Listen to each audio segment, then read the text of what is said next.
Mualim siap kembalikan kejayaan Aceh? Aceh, dengan sejarah yang kaya, pernah menjadi lambang kejayaan di berbagai aspek, perdagangan, kebudayaan, dan agama Islam.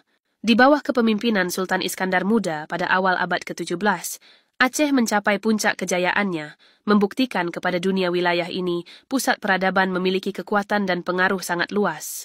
Tunku Muhammad Nur, MC, juru bicara pasangan calon gubernur wakil gubernur Aceh, Muzakir Manaf dan Fadlullah, berkomitmen mengembalikan kejayaan tersebut melalui visi dan misi terpadu.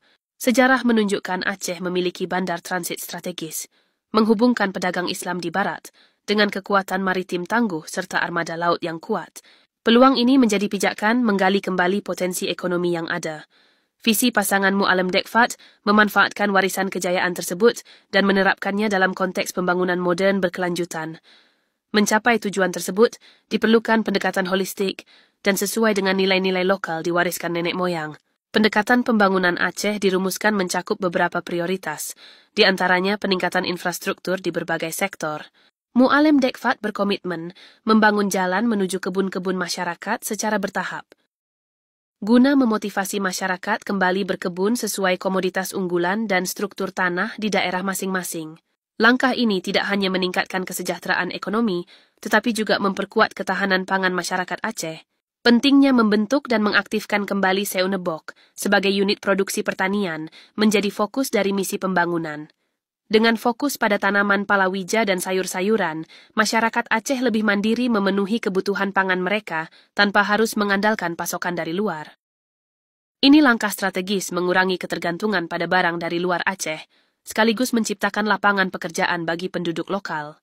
Upaya meningkatkan produksi padi dan beras, mendorong masyarakat agar giat bertani melalui program intensifikasi dan ekstensifikasi pertanian. Pasangan Mualim Dekfat bertekad memastikan setiap keluarga memiliki stok pangan cukup. Kemudian, pengembangan infrastruktur perikanan juga harus diperhatikan agar Aceh dapat kembali menjadi pengekspor ikan terbaik, menyusul sejarah kejayaannya di sektor ini. Tugas prestisius sebagai gubernur terpilih adalah memerangi kemiskinan melalui program-program inklusif dan berkeadilan. Dengan prinsip pembangunan harus dilakukan dengan adil dan merata, Mualim Dekfat berkomitmen menghilangkan kesenjangan sosial masih ada di tengah masyarakat Aceh. Semua visi dan misi telah dirumuskan, Mualim Dekfat adalah cerminan dari semangat mengembalikan kejayaan Aceh. Dengan dukungan masyarakat, mereka percaya mampu merealisasikan cita-cita bersama yang damai dan sejahtera. Aceh kembali bersinar di pentas dunia, sebagaimana pernah dirasakannya di masa lampau. Semoga langkah ini dapat menciptakan masa depan yang lebih gemilang bagi negeri serambi Mekah ini.